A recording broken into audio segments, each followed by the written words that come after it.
The president's legal team appealed a judge's ruling to toss out one of the campaign's lawsuits over mail-in ballots in the state of Pennsylvania. The president's personal attorney, Rudy Giuliani, signed off on the document today. NewsNation's Michael Schur joins us now live. Michael, what do we know about this appeal? Yeah, Aaron, Nicole, Rutabaga, good evening to you from Wisconsin.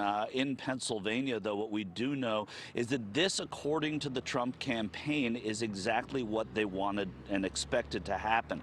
They took their case to a judge in Pennsylvania who dismissed it, said that it was out of order, out of line, that there wasn't any supporting evidence for it. And then, of course, the Trump campaign now goes to the Third Circuit Court of Appeal in order to see if this will be upheld there. People inside the Trump campaign say that they don't expect it to be held up there. They want the eventuality of this case to be seen before the Supreme Court. Again, Donald Trump lost the state of Pennsylvania by well over 80,000 votes now.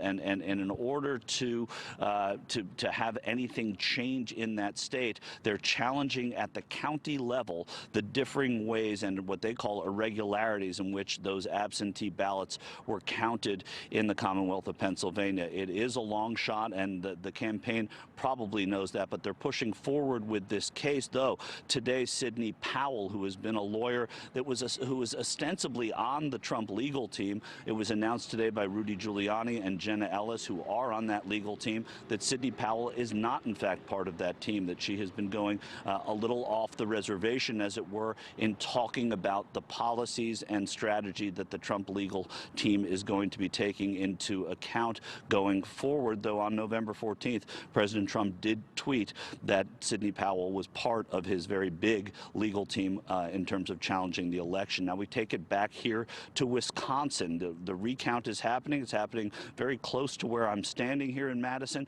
And what they're doing is they're going through these ballots meticulously, matching signatures. We'll have more on that later tonight.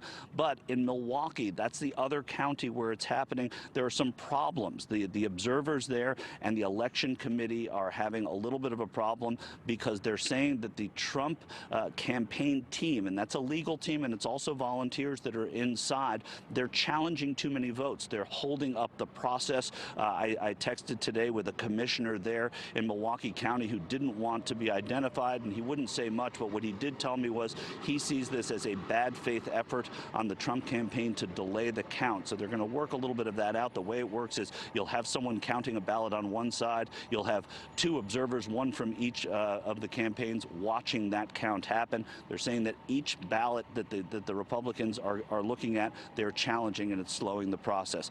This is a slow process anyway, counting votes. They're going to be doing it in Milwaukee for up to 2 weeks, but they expect, since it's only 2 counties, that it's just going to take a little bit less time than that. Milwaukee wanted to actually be done by Thanksgiving. Guys?